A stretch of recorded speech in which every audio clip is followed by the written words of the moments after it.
welcome back, friends. I want to talk about a topic that's really important to me, and I'm assuming that it's also important to you too if you run a household, and that is homesteading on a budget. Many of us get into homesteading to live a more sustainable lifestyle, and so knowing where resources are going and making sure that you're not spending too much on things that don't matter to you is a wise endeavor. Gray and I have kept a budget over the years for a variety of reasons. And as the seasons of our life have changed, that reason has also changed. But regardless, we have done our best to be wise with the resources that we have. I sat down and compiled a list of 20 ways that we have intentionally spent less in the areas that we can in order to go further in other areas. Well, if this is your first time here, my name is Brianna, and my husband Gray and I like to learn, practice, and teach our children traditional skills. So let's get started. So homesteading can actually be quite costly these days. With subsidized store-bought crops, it can actually cost more money to homestead if you're not intentional. We started with one small garden bed and a flock of chickens living in town, and since then have grown our homestead and learned how to do it all on the cheap. The first tip is often overlooked by brand new homesteaders, especially because in the beginning you're extremely excited and ready to go, and that is to be intentional. In the beginning, you can get really excited and want to do everything all at once. You want to raise chickens and cows and sheep and pigs and have every variety of vegetable in the garden, but I would advise against this if you're just starting. So start slow and be intentional about what am I actually going to use. Starting slow might mean that you're not actually producing anything yet on your property, but you're learning other homesteading skills such as cooking from scratch, baking sourdough, sewing and mending, animal care. So there's action steps that you can take that don't cost a dime. And the second tip is to simplify your life. If you're adding homesteading to your life, you're adding and taking on a major endeavor. And so there's a good chance that you might need to simplify your life in another way. I know as a busy mom, it is really easy to have a jam-packed schedule, and not of bad things. These are often really good opportunities and activities for your children, but too much of a good thing can be a bad thing. And so audit your schedule. And you might be asking, what does my schedule have to do with budgeting? This is a budgeting video, right? Well, having a jam-packed schedule does cost you money. Every time you leave your home, you spend fuel.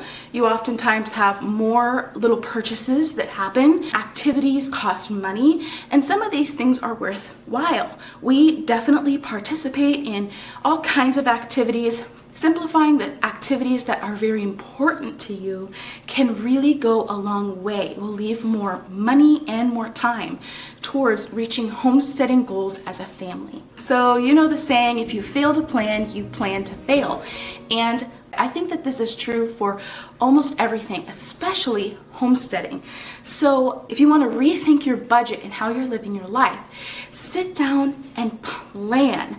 Actually write out measurable goals that you would hope to reach in 1 month, 6 months, or a year. So, and when you're doing this, you can consider the cost of all the homesteading goals and projects that you hope to reach. This will help you to not get in the middle of building a tower before you counted the cost, right? So tip number 4 is to make homesteading friends, right? Many people, when they start out, they're really looking for self-sufficiency. But what really we should be looking towards is community sufficiency. If you have like-minded friends that are also pursuing a simpler life and have similar goals, you can not only share your knowledge and expertise, but you can share things like starts, or you can trade with family and friends or your homesteading community. And this is going to not only give you more ideas on how to save money, but it will actually save you money if you have connections and you can trade. Number 5 may be the hardest for some people, and that is to avoid debt. Debt without a doubt, costs you more money than paying cash. By avoiding debt, you can avoid interest, you can avoid late fees, you can avoid added stress. And so a good rule of thumb is to not start a project before you have the cash for it. Tip number 6 is to start small.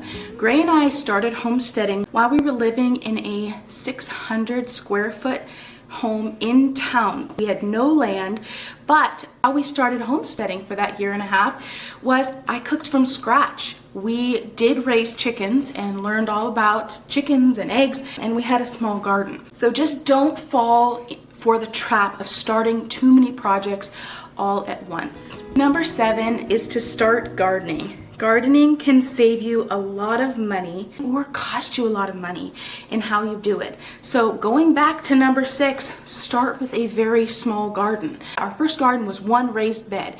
And when we got a handle on that, we moved up and up and up. And so if you've never done it before, start small, grow vegetables that you like, that are easy to grow, and avoid spending all of this money to put a garden in and then have it not have the return or yield that you were hoping for. But with that being said, starting gardening and learning cost-effective ways to garden can save you money in the long run. Tip number 8 is to preserve what you grow and just don't waste. We've all been there where we put in too many zucchini plants and cannot think of a way to use them. So if you've planned well and you've given your garden a lot of thought, and some of this comes with just experience and knowing what you eat, in your ideal lifestyle, maybe your family will eat all of the vegetables. Well, think about what kind of vegetables are they eating right now and just plant those. Tip number 9 is to use what you have. And I would say that a frugal homesteader is almost synonymous with a DIY expert. See what you can use. If you're making compost bins, do you have old pallets laying around? Do you have chicken wire? Do you have, buckets that you can transform to give new life and new purpose? This is going to save you a lot of money and cut down waste. Tip number 10 is to learn to sew and mend. Now, this I think is a lost art and skill. I think it was more common in the past to at least know how to mend clothes, but I still think that to know how to at least mend a garment can be helpful. We've had to mend stuffed animals, pillows that would cost a lot more to replace. And it's a very easy and quick skill to learn that can save you a significant amount of money, especially if you have a lot of kids that play hard, right? There's a lot of holes in knees that need mending. Tip number 11 is to trade and barter. This goes back to having homesteading friends, having people that are also interested in having local products. So you might know someone that raises honey and you bake bread, and you can do a trade for that, or you raise eggs and another friend grows great tomatoes. You can also trade for that. That can save you money and it can help reduce waste. Sometimes it's really hard to gauge how much your family is going to use, and you might produce a lot of something in 1 year and not need it all. And so that's where trading really comes in handy. The next tip is to get starts from other people. If you're just establishing your homestead and you don't have a lot of infrastructure and your perennial plants or your annual garden, you can save a ton of money by getting starts like woody plants like raspberries or any kind of berry, certain trees, seeds. Once you have an established garden space and you've been somewhere for a long time, you'll find that you can transplant your own volunteers and your own starts. Consider trading things like seed potatoes, garlic, things that store really well, make really good things to trade with other people to get you going if you're short on cash. The next way you can homestead on a budget is to borrow. I would advise you to not borrow unless you can reciprocate in some way, right? I think borrowing is great, and a lot of people are happy to allow you to borrow tools or something that you need for a one-time project. I think borrowing is a really good way to utilize your local community and save money between each other. Tip number 14 is to raise chickens for eggs. We all know that the cost of eggs is just going up and up and up. And if you raise chickens in a cost-effective way, eggs can be a cheap and wonderful source of protein to have right on your property that will save you a lot of money. If you're in a position where you're not necessarily buying meat, you can substitute eggs in meals. We use eggs for baking. And so raise chickens for eggs. Number 15 is to save money on seeds. So yes, starting seeds is cheaper than buying starts, but I would push you to go further to save money on seeds by seeing if you can trade with a friend. I'm always happy with my friends that beginning of gardening season want to talk seeds and varieties and pull out our seed collections and trade. I think that's really fun, and it can save you money on seeds if you're wanting to expand the varieties that you're growing. Number 16 really goes along with the debt-free tip, and that is to just not buy anything you can't afford. I think that the art of saying no to oneself is something that's dwindling away. I think it's a really valuable character attribute to be able to say no to yourself, to model that for your children. And if you cannot afford it, or if you have other goals at the time, to say no, I'm not going to buy it even if I want it, and it's going to really help your pocketbook. We're almost done. Number 17 is to build your own compost. Now, we didn't start getting into composting for about 5 years into our homesteading journey, but this has been, it has completed the circle of the sustainability of gardening, because all of those plants that we're pulling out of the summer garden and the winter garden, we're putting back into the soil in the next season. And so composting really saves money. Now, I will say that if you're just getting started, you might be required to purchase compost. I know that we purchased a lot of compost over the years in order to get started. And so that kind of comes with the territory of getting started up. But once you're going, start composting, and it's going to make your gardening much more cost effective to put those nutrients back into the soil. Now, number 18 is for people that don't yet have a homesteading property, and that is to start your homestead in the right location.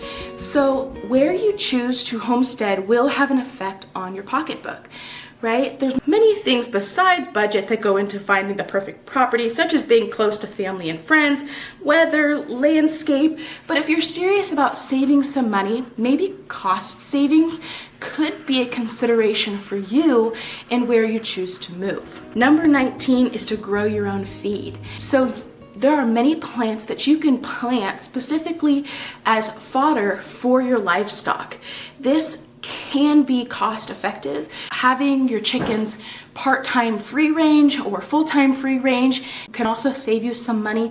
So think about renewable ways to feed the animals on your property, because one of the complaints that we've had in the past is feeding the animals and their care makes the meat way more expensive than just buying it at the store.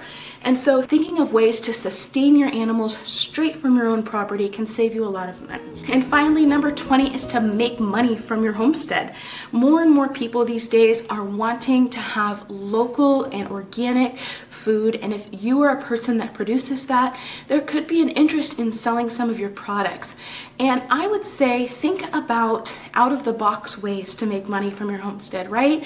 If you know how to bake bread, you could teach a class, or you could sell a digital ebook, or there's so many ways that you can make money from your homestead. And so that is tip number 20. So there you go. Those are 20 tips that we have used over the years to homestead on a budget. I hope that this was helpful for you. If you have any tips that I failed to mention, I would really love to hear about them. And I know it would be helpful for our community if you could leave those in the comments down below so we can reach our financial and our homesteading goals together. Well, thank you so much for being here, and I'll see you next time. Bye.